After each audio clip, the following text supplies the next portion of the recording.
Assalamualaikum warahmatullahi wabarakatuh. Perkenalkan, nama saya Muhammad Imron. NIM saya 28920 Prodi saya Manajemen, Fakultas Ekonomi Bisnis Universitas Pancasakti Bekasi, mata kuliah intermediate akunting dengan dosen pengampu Bapak Muhammad Rosyidi SEMM. Akuntansi dan nilai waktu atau time value of money. Konsep dari nilai waktu dasar.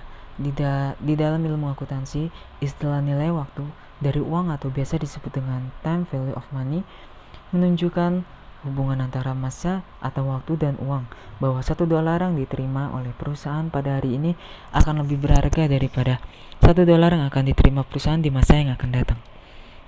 Selanjutnya ada aplikasi konsep nilai waktu. Yang pertama ada Wessel, yang kedua ada Lees, ketiga pensiun dan tunjangan, keempat pasca pensiun lainnya, kelima aktiva jangka panjang, keenam data pelunasan, ketujuh penggabungan bisnis, dan yang terakhir kedelapan kontrak angsuran.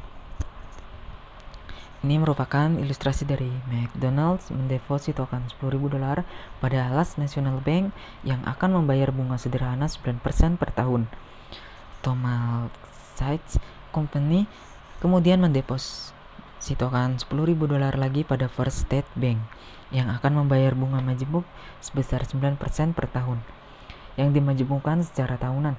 Juga diasumsikan bahwa Thomas Sykes tidak akan menarik setiap bunga sampai 3 tahun dari tanggal deposit dilakukan.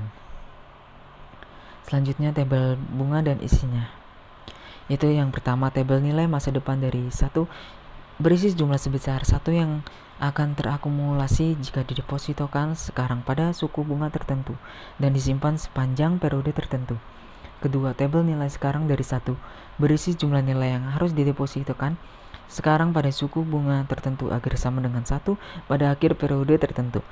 Dan yang ketiga, tabel nilai masa depan dari anuitas biasa sebesar 1 berisi jumlah di mana sewa periodik sebesar 1 akan terakumulasi jika pembayaran tersebut diinvestasikan pada setiap akhir interval periodik reguler sepanjang sejumlah periode tertentu. Yang keempat, tabel nilai masa sekarang dari anuitas biasa sebesar 1 berisi nilai yang harus didepositokan sekarang pada suku bunga tertentu agar bisa ditarik sebesar 1 pada akhir interval periodik reguler sepanjang sejumlah periode tertentu. Dan yang kelima, tabel nilai masa sekarang dari anuitas jatuh tempo sebesar 1 berisi nilai yang harus didepositokan sekarang pada suku bunga tertentu agar bisa ditarik sebesar 1 pada awal interval periodik reguler sepanjang sejumlah periode tertentu.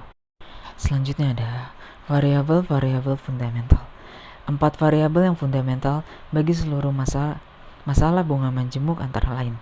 Yang pertama, suku bunga merupakan suku bunga tahunan kecuali ditanyakan dalam bentuk lain yang harus disesuaikan untuk mencerminkan lamanya periode menjemukkan jika kurang dari setahun.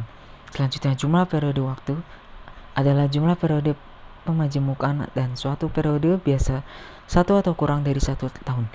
Nilai masa depan, nilai pada tanggal di masa depan dari jumlah tertentu ataupun merupakan suatu jumlah yang diinvestasikan oleh perusahaan mempergunakan suatu bunga majemuk.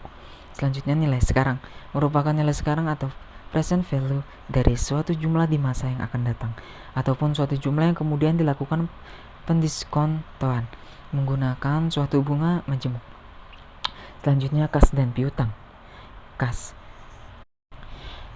merupakan sebuah aktiva keuangan, juga instrumen keuangan. Instrumen keuangan merupakan kontrak yang memberikan kenaikan aktiva keuangan dari satu entitas dan sebuah kewajiban keuangan atau bunga modal dari entitas lain. Pelaporan kas. Berikut merupakan masalah-masalah yang berhubungan dengan pelaporan kas, yaitu ada equivalent kas, overdraft bank, kas yang dibatasi atau restriktif. Nah, yang pertama equivalent kas, yaitu equivalent kas atau biasa disebut kas equivalent, yaitu suatu investasi yang berjangka pendek. Kedua, kas yang dibatasi atau restriktif. Jika jumlah kas restriktif material, maka kas ini dipisahkan dari kas reguler yang biasa digunakan perusahaan. Ketiga, overdraft bank. Overdraft bank atau biasa disebut dengan sebagai bank overdraft terjadi jika sebuah cek ditulis pada jumlah yang kemudian melebihi rekening kas pemilik perusahaan. Selanjutnya ada ikhtisar pos-pos yang berhubungan dengan kas. Sini merupakan tabel dari classification of cash equivalent dan non-cash item.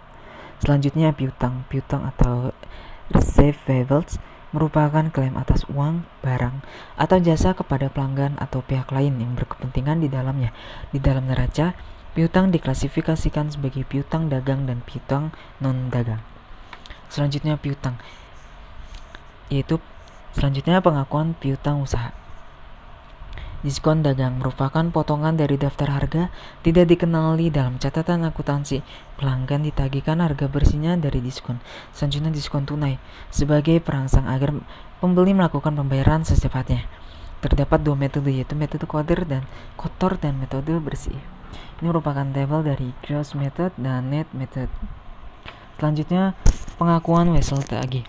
Suatu wesel tagih didukung oleh adanya suatu promise atau yang dikenal dengan promissory note formal, yaitu merupakan satu janji yang tertulis untuk melakukan pembayaran sejumlah uang tertentu pada tanggal tertentu di masa yang akan datang. Selanjutnya, wesel tagih umumnya berasal dari pelanggan yang membutuhkan perpanjangan periode pembayaran dari piutang jatuh tempo.